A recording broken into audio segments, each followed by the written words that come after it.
we love Halloween.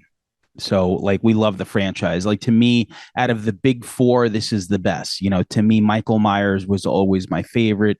Um, we all love Freddy, Jason, Leatherface, but like to me, there was something about just something about the first two Halloween movies that scared the shit out of me as a kid.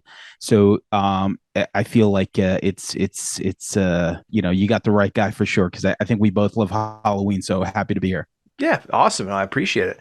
It's funny you say that about the first two because I have a similar feeling about that, and I feel like, especially with the Carpenter involvement, the first two movies being so effective, I think it's a franchise that if it gets its hooks in you, you're a fan for life. And very similar story. I was just starting out finding horror movies, and a friend of mine had me watch Halloween. My parents were gone. I was actually being babysat by my cousin, so kind of life imitating art there. And I watched the first one. I was hooked. I watched the second one, and I watched both of them like 10 times that weekend. And it was like the weekend of Halloween.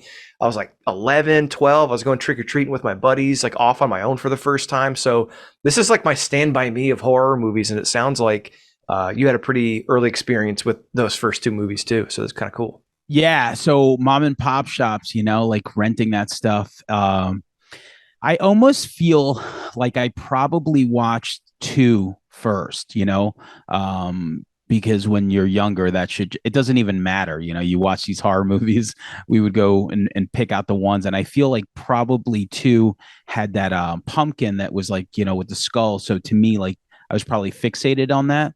But yeah, one and two just like really affect like to the point where I would have reoccurring Michael Myers dreams for like the first like 20 years of my life. Like it really seeped into my psyche. And I remember, of course, renting three right after, and just we knew right away. It was like we were like, oh no, you can't rent this one. You have to avoid you have to avoid this one because as kids we really hated three because it didn't have Michael Myers. So, but yeah, we the music too. We would always imitate the music. It just everything about it was so perfect. And sometimes I try to think to myself, like, is it just because I had like 40 plus years to have these movies sink in? Is it because when you watch it when you're young, you're attached to it? Because if a 44-year-old sat down and watched Halloween for the first time or part two, like would it be as effective? Yeah, I mean, I my daughter watched three with me. I cut out like the motel room scenes and stuff, and she really dug it.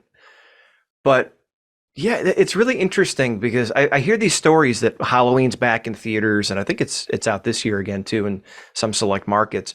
But I've heard like teenagers watching it and laughing, and I've seen people on message boards and Facebook groups saying like, "Oh, that's terrible. They don't appreciate it." But the first time I watched The Exorcist, I laughed my ass off, especially the crucifix scene. So like that to me, it's hard to judge because I enjoyed those movies and laughed at a lot of them when I was a kid, but I still have a lot of reverence for them now.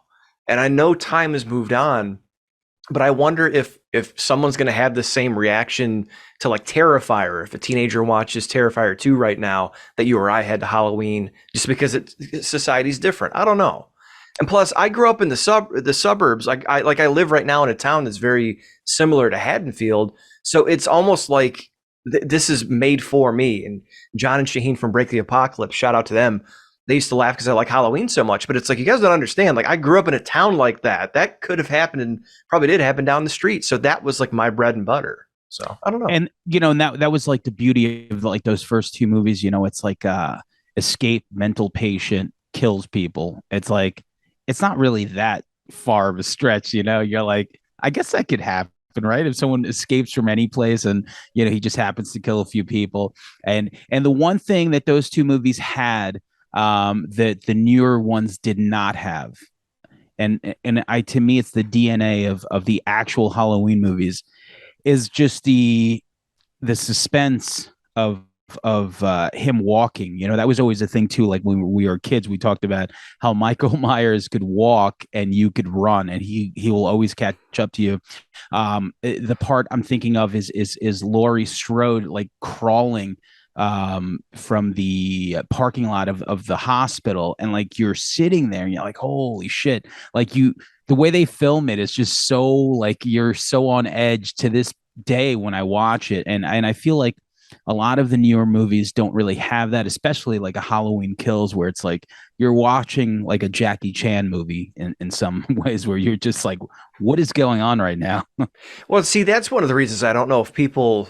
A great point, the Jackie Chan thing. I don't know if a lot of people would appreciate that type of tension because, like, like my kids watch TikTok videos. She doesn't have a TikTok, but my daughter watches TikTok videos on YouTube. And I'll watch Gary Vee and they'll be like, put content out quick, quick, quick, quick, just get there. And people rush through. And they joke about the millennial pause. Like the millennial pause is just us waiting for the camera to record so you get the whole message. And I think just rushing through things, and even the Star Wars movies, the new ones were like that, where it was like, all right, now we're here, and then we go here, now we got to go get this. It's like you don't have time to stop and absorb everything and let the gravity of what's going on sink in, let alone like the focal point, the climax of the movie be this bitch crawling across the parking lot while some crazy dude's coming up behind her. So Slowly.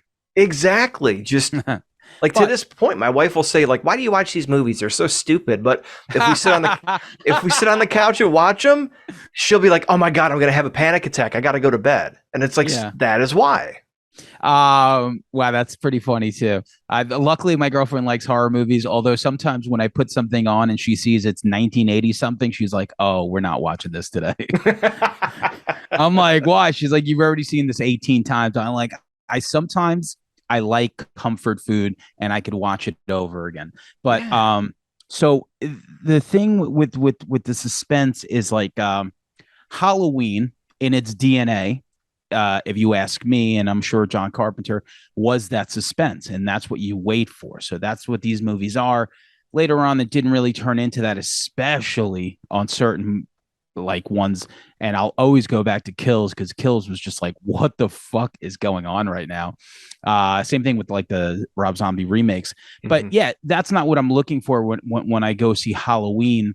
But when I watch Terrifier, which was 2.5 hours long, I needed to be rapid pace. That's the pace that I'm used to.